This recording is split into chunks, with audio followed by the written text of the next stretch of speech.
뭐가 나왔다고 거기서. 겁나 험한 게. 장지현 감독은 검은 사제들, 사바하 등 다소 매니악한 장르인 오컬트 영화를 선보이면서도 작품성과 흥행을 동시에 잡은 감독입니다. 파묘는 최민식, 김고은, 유해진 등 연계파 배우들과 더 글로리로 얼굴을 알린 이도현이 출연하면서 기대감을 높였습니다. 미국에 좀 이상한 집안에 다녀왔거든요.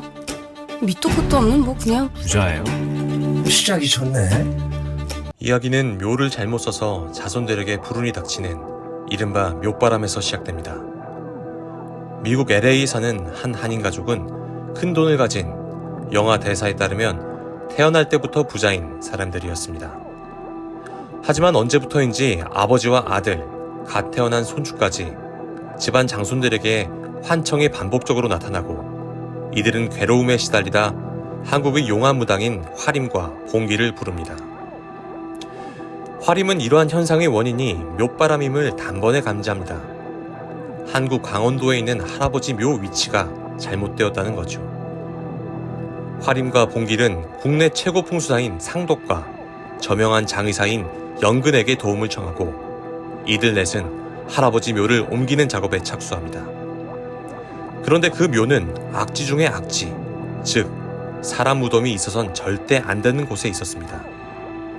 이들이 무덤을 파고 관을 드러내는 순간부터 알 수 없는 사건들이 발생하기 시작합니다. 겁나 험한 무언가가 나왔기 때문이죠. 왜 자꾸 애들 꿈에 나오시는 것 같아요?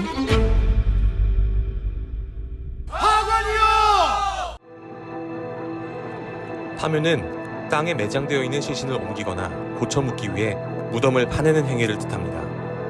파묘는 단순히 관만 드러내는 것이 아니라 고인의 유골을 잘 수습하고 기존의 묘를 깨끗이 정리하는 것이기 때문에 매우 조심스럽게 이루어집니다. 지금은 파묘가 흔한 일은 아니지만 과거엔 더 좋은 입지를 찾아 조상의 묘를 옮기는 경우가 많았다고 합니다.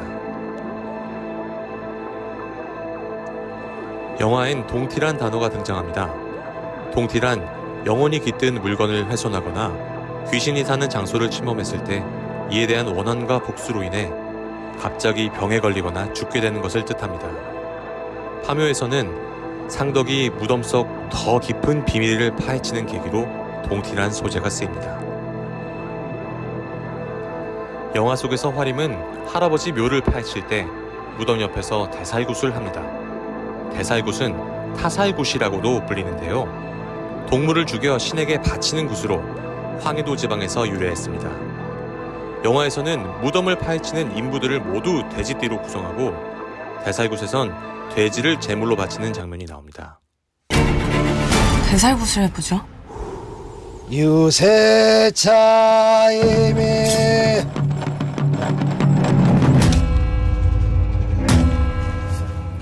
지금부터는 제가 파묘를 보고 난 후에 감상을 말씀드릴게요. 우선 좋았던 점부터. 가장 좋았던 점은 뒷이야기가 계속 궁금해진다는 것입니다. 일단 재미가 있습니다. 영화는 관객을 처음부터 끝까지 몰아붙입니다. 한국 무속신앙에서 비롯된 독특한 분위기와 잘 짜여진 각본은 관객들로 하여금 다음 이야기가 궁금하도록 만듭니다. 132분짜리 영화를 지루한 구간 없이 타이트하게 만들어낸 장지현 감독의 연출력은 감탄을 자아내게 합니다. 조상님 무덤은 왜 악지에 자리 잡고 있는지, 후손 가족을 둘러싼 비밀은 무엇인지, 그리고 무덤 속에서 나온 겁나 험한 것의 정체는 무엇인지 계속 궁금증을 만들면서 관객이 지루해할 틈을 주지 않습니다. 두 번째는 분위기로 압도하는 긴장감입니다. 일반적인 공포영화에 비해 파묘는 갑자기 무언가 튀어나와 놀래키는 요소가 많지 않습니다. 기괴한 분위기와 잘 처리된 사운드 음향, 의미심장한 대사들로 긴장감과 오싹한 분위기를 만들어내죠. 특히 잘 정제된 것 같은 사운드는 정말 좋았습니다.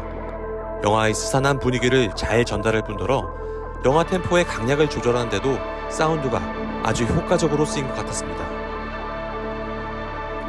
세 번째는 훌륭한 배우들의 맛깔진 앙상블입니다.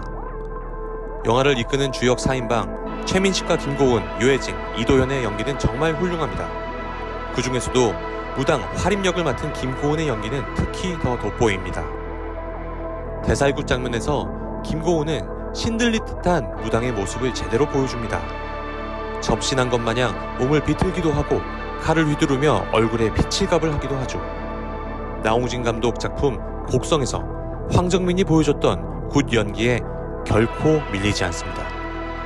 자, 이제 단점을 말해볼까요? 첫 번째는 갑작스러운 장르 이탈입니다. 파묘는 전반적으로 훌륭했지만 아쉬운 점도 분명히 있었습니다. 바로 장르 이탈 또는 장르적 변주 때문인데요. 이 영화는 총 6장으로 구성되어 있습니다. 전반부인 1, 2, 3부는 조상묘에 얽힌 미스테리를 파헤치는 내용이고요. 후반부인 4, 5, 6부는 이보다 더 깊은 비밀에 다가가는 이야기입니다. 전반부와 후반부가 분명 스토리상으로는 이어집니다. 그런데 저는 하나의 영화가 맞나 싶을 정도로 전 후반부 사이에 이질감이 들었습니다. 전반부가 무속신앙에 바탕을 둔 심령 호러 스릴러라면 후반부는 주인공들이 좀 더 뛰고 조사하고 땀 흘리는 활극의 요소가 두드러집니다.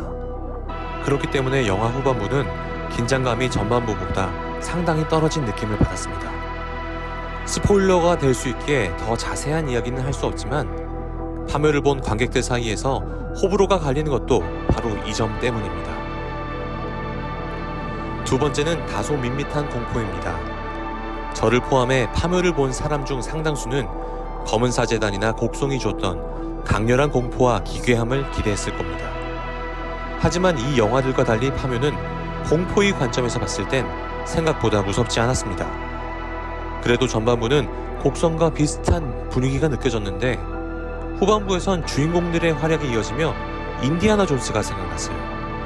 물론 인디아나 존스도 재밌는 영화죠. 하지만 긴장감은 있어도 공포감이 느껴지진 않잖아요. 영화는 친절하게 비밀의 처음과 끝을 관객들에게 다 알려줍니다. 영화를 다 보고 난 뒤 의문점이 많이 남지는 않지만 생각할 공간을 관객들에게 주지 않았다는 점에서 조금 아쉽네요. 마무리하겠습니다. 영화가 끝나고 엔딩 크레딧이 올라가기 전 주인공들의 얼굴이 하나하나 크게 나오는데 파묘의 속편이 나올 수도 있겠다는 생각이 들었습니다. 파묘를 만든 장지연 감독은 사전조사와 각본 집필에만 2, 3년을 들였다고 합니다. 유명한 풍수사 무속인을 찾아다니고 크고 작은 이장도 자주 따라다녔다고 하죠. 장 감독은 기독교 모태신앙인데 이렇게 토속적이고 흙냄새 진하게 나는 영화를 만들었다는 게 놀라웠습니다. 파묘에 대한 제 평점은 10점 만점에 7.5점입니다.